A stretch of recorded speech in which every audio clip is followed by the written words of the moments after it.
la conscience que tu es ne s'en préoccupe pas, ne s'en soucie pas. Tu vois, à un moment donné, il est réalisé que quand les efforts sont nécessaires, ils sont faits, et quand ils ne sont pas nécessaires, eh bien ils ne sont pas nécessaires, c'est tout.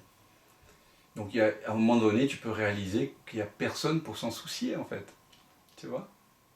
Ouais. C'est, encore une fois, c'est une exploration. C'est une exploration de tous les jours. Moi aussi, je peux de temps en temps encore voir des endroits dans ma vie où il y a une mémoire égotique qui surgit, une petite crispation corporelle, psychocorporelle qui apparaît. Voilà, un petit masque, tiens, qui apparaît, et puis qui disparaît. Voilà.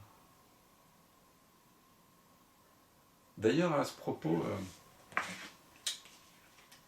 pour ceux qui sont encore là, j'ai reçu ce très joli livre de la part d'une amie qui s'appelle Christelle. Elle m'a envoyé ça. Et en introduction, on parlait de l'ego qui apparaît. Elle a écrit un très beau texte que je vais vous partager. Ça s'appelle Lesha-Vidya. Je ne connaissais pas ce mot. Lesha-Vidya, V-I-D-Y-A. Deux points, les vestiges de l'ego. Lesha-Vidya, en sanskrit, signifie la fine graine qui reste de l'ignorance.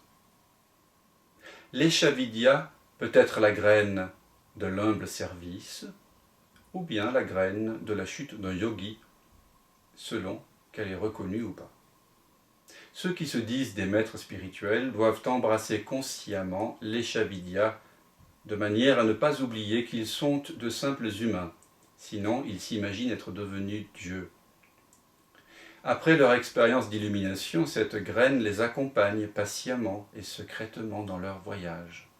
Ils deviennent des gourous et des conseillers célèbres. Ils ont des organisations humanitaires dont ils tirent profit et des hiérarchies d'adorateurs et de disciples partout dans le monde.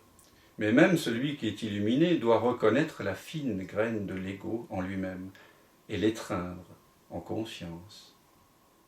L'enseignant sage n'essaie pas de détruire cette graine, ni de nier qu'elle est là, mais plutôt, il utilise en fait l'Eshavidya comme une clé pour être en empathie avec les gens ordinaires et comme un joueur pieux en relation vivante avec le divin. Mais si l'Eshavidya est refoulée au fond de l'inconscient, la graine enterrée va germer un jour et éclater en une sombre floraison inopportune, parfois scandaleusement évidente, mais souvent subtile, comme étant la plus simple expression du voile. Chez un tel maître spirituel, ce qui fut un jour la grâce de l'innocence devient une persona, personnage social, soigneusement composé, ironiquement isolé de l'humanité et cependant avide de publicité. C'est tragique à voir. Notre ego est soit le compagnon de jeu de Krishna, soit un fantôme affamé. Mais aussi longtemps que nous sommes sur Terre, il est là. Utilisez-le. Aimez votre ego. Dansez avec votre ego. Priez avec votre ego. Laissez votre ego être l'ami de l'humanité et de Dieu. Voilà. C'est un joli livre-objet avec des images aussi de traces. Hein, voilà. Un peu pour qu'on ne se perde pas dans le sans-forme, qu'on voit aussi la beauté des formes qui surgissent dans le sans-forme. Puisque vous êtes noctambule ce soir, j'ai envie de vous partager aussi un peu de poésie, parce que la poésie est faite pour ça, finalement, pour nous ramener à la maison.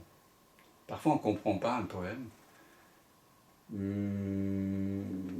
mais à la fin du poème, il y a le silence, dans lequel le poème se résorbe, et aussi celui qui semblait écouter.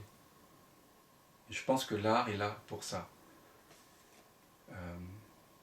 Les grands artistes sont comme des phares, comme disait Baudelaire dans un très beau poème dans Les Fleurs du Mal. Des phares qui nous éclairent dans le sens où l'œuvre d'art peut nous subjuguer par sa beauté et par le fait de nous ramener au silence. Alors j'ai redécouvert, grâce à une amie très chère, qui est écrivaine aussi, et qui a bon goût, Claude Esteban. Je ne sais pas si ça vous dit quelque chose. Claude Esteban, grand poète français. Et ici, c'est donc un recueil qui s'appelle Le jour, à peine écrit. C'est tout court, mais c'est un peu comme des paroles surgies de nulle part.